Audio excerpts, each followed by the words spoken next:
transport trade to Europe suddenly gained a new glamour when leading wholesale butchers Wolsey Brothers decided to take a load of prime English beef to Paris by road.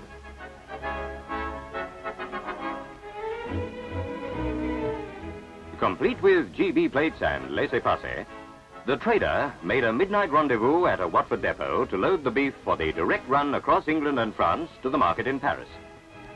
There's nothing new in exporting meat to the continent, but conventional methods of taking containers by road, ship and rail through the Channel ports has often proved costly and time-wasting. Wolsey's imaginative plan was to get there in one vehicle, thereby having the cargo in the fully insulated vehicle under the constant supervision of their own staff. Here was a drive to cut costs, to reach favorable markets at the right time, and to deliver the carcass meat in tip-top condition, only possible if a run to Paris under 24 hours could be achieved. A few hours rest after loading, and drivers Bluey Fox and Sidney Phillips were on the move to the Kent coast. Daybreak, and the truck was making good time through Maidstone. Time for a breakfast stop. Then, in pouring rain, on to Dover with the first leg of the journey completed.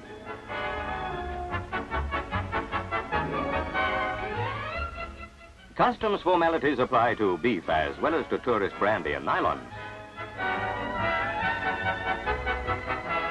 The truck wended its way through the sheds like a giant among the cars collected for the Channel ferry.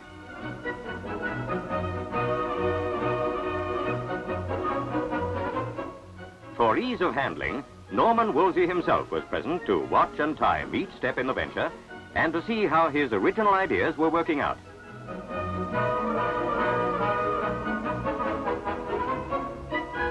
The Townsend ferry is now making regular runs to Calais with motor transport.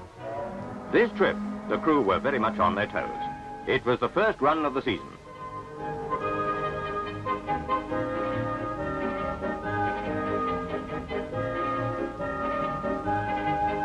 Bluey and Sid were the envy of the truck driving fraternity.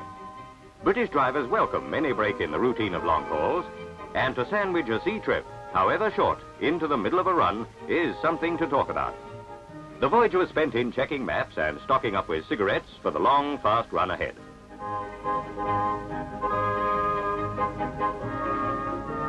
The Hallidale tied up and ramped down, the trader was among the first to roll on to French soil.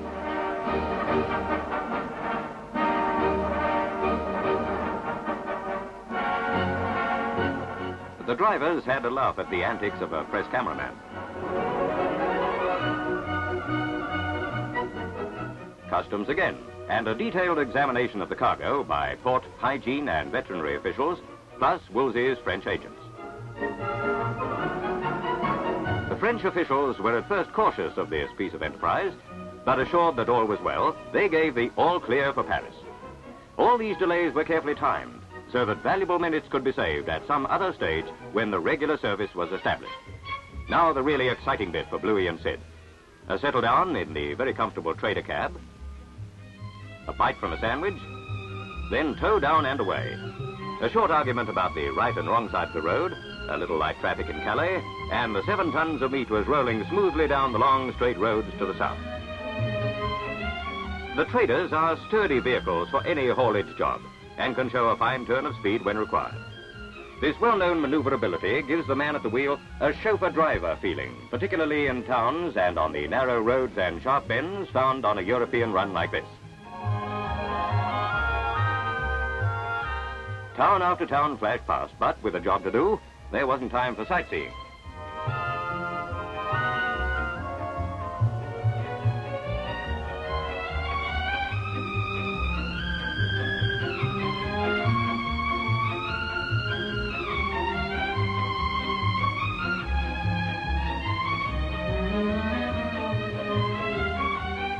Late afternoon, and the trader on the outskirts of Paris. Nightfall, and Bluey and Sid pick their way through the streets to Les Halles, the Paris equivalent of Smithfield.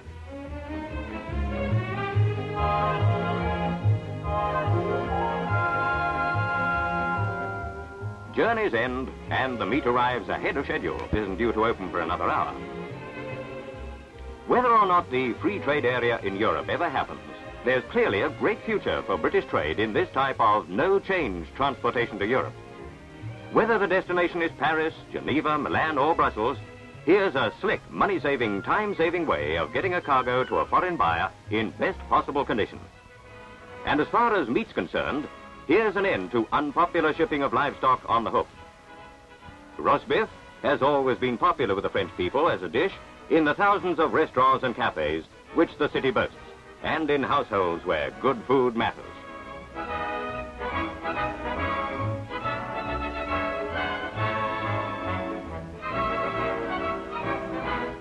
The French buyers were more than satisfied with the quality and condition of this first delivery, and now a regular series of deliveries will be put into operation, at first once a week, and then more frequently if the market is favorable.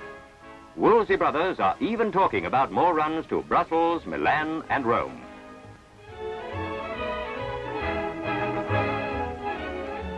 Here's a great range of trucks living up to its name. Thames Traders, carrying British trade fast and efficiently into the heart of Europe.